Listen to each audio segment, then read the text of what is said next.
Bismillahirrahmanirrahim. Assalamualaikum warahmatullahi ta'ala wabarakatuh. Alhamdulillah kita meneruskan siri bicara pendidik kita untuk siri yang kelima, dan kita masih lagi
Bismillahirrahmanirrahim. Assalamualaikum warahmatullahi ta'ala wabarakatuh. Kita masih lagi berbicara berdasarkan buku berdasarkan buku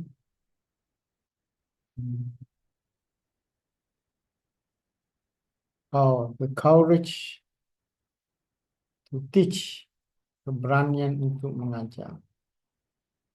Jadi di dalam buku ini kita sudah masuk bicara berkaitan dengan subject that choose you.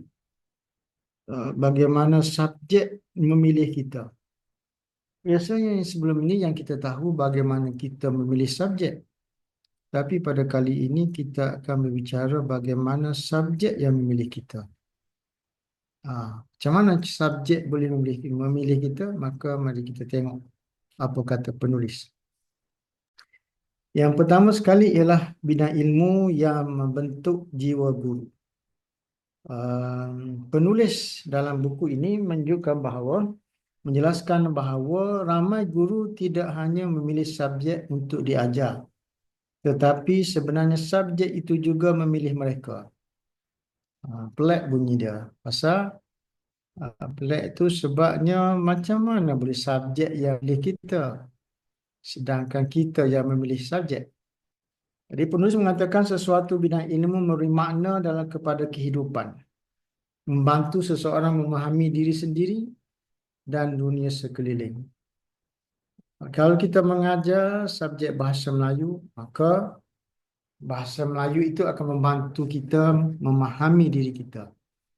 Kalau kita memilih atau kalau kita dipilih oleh subjek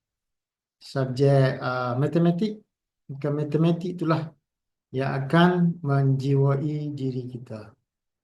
Saya masih ingat bagaimana seorang guru matematik yang terlibat di dalam pentadbiran atau pengurusan. Cara dia mengurus adalah sama seperti matematik. Apabila satu ditambah dengan satu, jawapan dia 2. Dia tidak akan menjadi 3. Guru matematik ini adalah terikat kepada peraturan yang sedia ada. Dengan mengingati kembali sebab kita mencintai ilmu tersebut, semangat dan hati seorang guru dapat dihidupkan semula. Maknanya di situ kita kembali semula kepada ilmu tersebut. Maknanya pertemuan antara kita dengan ilmu tersebut. Kadang-kadang kita pun tidak kita tidak perasan ataupun kita tidak tidak menjangka kita menjadi guru bahasa Melayu. Tetapi sebagai seorang murabi, kita rasa bahawa kita telah ditetapkan oleh Allah SWT untuk mengajar subjek tersebut. Ada ketikanya kita tidak berminat untuk mengajar subjek tersebut, sejarah, geografi, matematik. Tetapi itulah ketentuan yang telah ditetapkan untuk kita, maka kita harus menjiwai subjek tersebut. Kemudian yang kedua, dia penulis di sini menceritakan bagaimana pengalaman apa dipanggil? Ailis Kaplan. Kaplan ni dia tertarik dengan Kaplan, dia tertarik dengan bahasa dan budaya Perancis. Kerana dia merasakan budaya asalnya tidak benar-benar menggambarkan dirinya. Bahasa Perancis memberi ruang untuk mencari identiti dan kebebasan diri. Melalui pengajaran bahasa asing, dia melihat bagaimana seorang boleh berubah, lebih terbuka dan memahami orang lain. Macam bagi setengah-setengah ustaz lah, dia mungkin tertarik dengan bahasa Arab. Dan bahasa Arab itu menjiwai diri dia. Daripada dia menjadi orang Arab, lebih daripada orang Arab. Sebab apa? Sebab dia sudah menjiwai bahasa tersebut. Jadi suatu perkara yang sangat baik di sini ialah apabila kita dipilih oleh subjek tersebut dalam in bracket koma lah, maknanya subjek tak boleh pilih kita, tapi kita telah ditentukan oleh Allah SWT untuk mengajar subjek tersebut. Kemudian yang tiga ialah sisi positif dan negatif dunia ilmu. Walaupun bidang ilmu boleh membantu seseorang berkembang, ia juga boleh menjadi tempat melarikan diri daripada masalah kehidupan sebenar. Kaplan tadi cerita tadi mengakui bahawa dia pernah menggunakan dunia Perancis sebagai tempat bersembunyi, namun akhirnya melalui refleksi diri ataupun muhasabah diri, dia belajar menghadapi realiti hidup dan memahami dirinya dengan lebih mendalam. Asalnya dia belajar bahasa Perancis ini untuk melarikan diri ataupun untuk bersembunyi dalam keadaan diri dia. Tapi akhirnya dia tertarik dengan bahasa Perancis tersebut.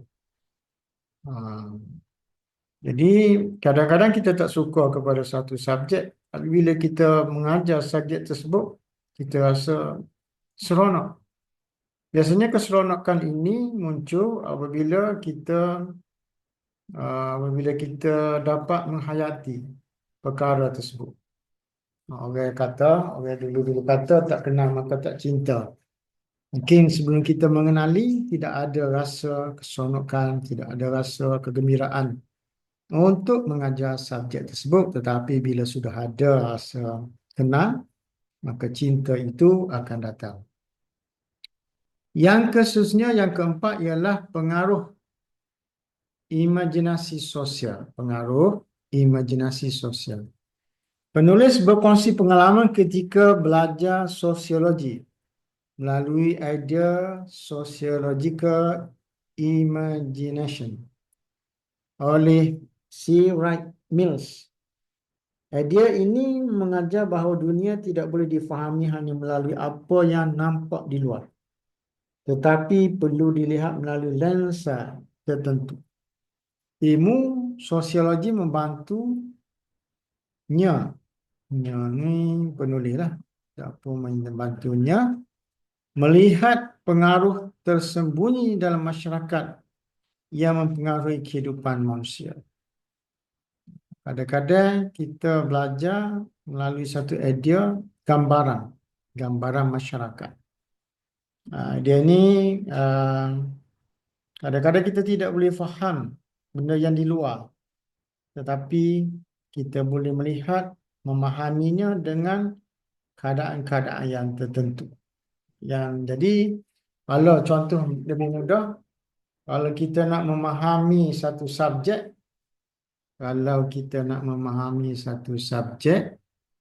kita kena berada di dalam subjek tersebut. Barulah kita boleh memahami Kalau dilihat daripada luaran, maka dia sesuatu yang tidak mencukupi. Kemudian yang khususnya ialah konflik antara diri, luaran, dan dalaman. Secara luaran penulis kelihatan yakin dan berjaya, tetapi di dalam dirinya dia merasa takut dan tidak yakin. Perbezaan antara imej luaran dan perasaan sebenar menyebabkan dia merasa seperti dalam keadaan menipu. Namun apabila dia memahami bahawa ramai manusia memiliki konflik yang sama, dia mula menerima hakikat dirinya sendiri. Dalam dunia kita, kita sebagai pendidik, kita merasakan bahawa ada perbezaan antara luaran dan dalaman. Tak serupa antara luar dan dalaman. Kita sendiri pun kita juga kadang tak serupa. Kita ni macam ni, tapi dilihat oleh orang macam ni. Kita dilihat oleh orang baik, tetapi hakikatnya tidak baik. Baik, seterusnya kita tengok bahaya menjadi guru yang hanya melihat, yang hanya mahu melihat dilihat hebat. Ni orang panggil orang yang perasan lah. Batu setengah isyarah disebut kita jangan menjadi guru yang perasan. Kita jadi guru yang seadanya. Kita menjadi guru yang orang panggil tuling dengan keupayaan kita. Di mana penulis menyadari bahawa kadang-kadang guru terlalu sibuk mahu melihat kepintaran hebat, mahu kelihatan pintar, hebat dan dihormati di hadapan pelajar. Kadang-kadang gitulah kita nak biar pelajar kita kata, oh, hebat cikgu. Oh, pandai cikgu. Ataupun kita nak supaya pelajar hormat kita. Jadi sebenarnya kita tidaklah sehebat mana pun. Kita tidaklah sepintar mana pun. Dengan keupayaan kita sahaja. Jadi kita kena jujur. Konsep kejujuran di dalam menjadi seorang guru. Bila kita jujur, tulinglah diri kita. Maksudnya di situ ialah kita akui kekurangan dan kekuatan diri kita sebagai seorang guru.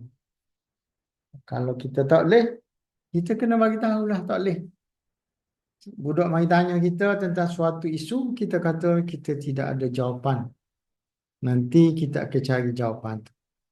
Jangan kata kita ni serba tahu sehingga kan kita tidak tahu sebenarnya. Ketakutan dianggap lemah atau tidak bijak boleh menyebabkan pengajaran menjadi sekadar persembahan, bukan proses bantu pelajar dengan ikhlas. Maknanya kita berpura-pura pandai. Sebenarnya kita harus mengakui kekurangan yang ada pada diri kita. Jujur kita, ikhlas kita. Kalaulah kita berpura-pura, maka kita tidak dapat membantu pelajar dengan sebaik-baiknya. Kerana kita sendiri pun tak tahu siapa diri kita. Baik, seterusnya ialah penulis menegaskan bahawa guru ataupun tajuk dia kepentingan mengenali diri sendiri. Guru kena kenal diri sendiri. Sebab itulah dalam kajian-kajian pendidikan ataupun kajian-kajian guru perlu ada dikenali sebagai efikasi kendiri. Efikasi kendiri ini maksudnya seorang guru dia yakin dengan keupayaan dia sebagai guru, maka dia menjadi guru yang berkeyakinan. Itu efikasi kendiri. Maka seorang guru yang baik, guru yang punya efikasi kendiri yang tinggi, dia tahu apa kelemahan dia. Dia tahu apa kekuatan dia. Dan dia tahu konflik ada dalam dirinya. Kalaulah ada setengah orang itu dia marah, Dia marah, apabila dia mahu dia bercakap, maka dia akan bercakap dengan sesuatu yang boleh menyakitkan hati orang yang berada di hadapannya. Jadi kalaulah kita tahu itulah kelemahan kita, maka kita jangan bercakap dalam keadaan kita marah. Kita mungkin akan mengeluarkan kata-kata yang lebih menyakitkan hati. Dan yang menjadi mangsa ialah pelajar kita. Tidak sepatutnya kita mengeluarkan kata-kata yang boleh menyakitkan hati tanpa kita sedari, hanya kerana ingin melayan emosi kemarahan kita. Jadi kita kena tahu kekuatan kita apa. Kekuatan kita ni kita boleh mengajar dengan baik. Kekuatan kita ni kita menguasai ilmu yang kita nak ajar. Ataupun mengenali ketakutan. Itu mengenali di sini samalah maknanya kelemahan, ketakutan, konflik kita kena tahu. Kekuatan kena kita ada, kelemahan pun kita kena tahu. Dia sebenarnya manusia ni dia tidak berani berlaku, dia ada ketakutan dia ada kelemahan dia ada konflik dia, semua ada. Pertama kita sebagai guru, begitu juga kita sebagai guru. Ada kelemahan kita, ada ketakutan kita, ada konflik kita, kita kena belakang. Supaya apa? Supaya kita mudah untuk bertindak dalam keadaan-keadaan tertentu. Walaupun proses ini memalukan dan menyakitkan. Kita tengok bagaimana iman Malik. Malik ni orang tanya dia soalan. Berapa soalan dia tanya, tak ingat dah. Banyaklah, 40 berapa. Dia hanya jawab 5 saja. Ataupun berapa soalan saja. Yang lain dia kata, saya tidak tahu, saya tidak tahu, saya tidak tahu. Maknanya di situ kita ada suatu ketika kita mengakui kekurangan kita, dan orang yang akui kekurangan dia boleh maju ke hadapan. Berbanding dengan orang yang berpura-pura tahu, dia tidak boleh maju ke hadapan. Jadi kita kena tahu bahawa kita ni memang ada benda-benda yang ada kelemahan supaya kita boleh baiki. Kalaulah kita tidak tahu kelemahan kita, kita nak baiki macam mana? Sebab dalam pendidikan, dalam tugas kita sebagai guru, kita kena ada muhasabah diri. Muhasabah itulah yang dapat membantu kita membaiki diri kita. Dan kita tengok di situ ialah membantu menjadi lebih jujur dan matang dan berkesan dalam mendidik orang lain. Orang yang kenal diri ini, dia boleh mendidik orang lain. Dia bukan seorang yang panggil menipu dan sebagainya. Jadi kesimpulan ni ialah daripada petikan teks itu menunjukkan bahawa pengajar ataupun pendidik ataupun pengajaran seorang guru yang mengajar bukan hanya tentang ilmu, tetapi juga tentang perjalanan memahami diri sendiri. Kalau kita sebagai guru, kita bukan bercakap tentang ilmu, tapi kita bercakap juga tentang diri kita.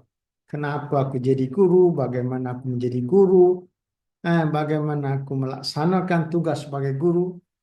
Dan guru yang mengenali hati dia, mengenali kelemahan diri dia akan menjadi lebih ikhlas, lebih manusiawi dan lebih mampu membina hubungan yang baik di antara dia dengan pelajar. Sebab itulah kita kena kenali diri kita, kenali keupayaan kita, dan kita tahu tugas kita.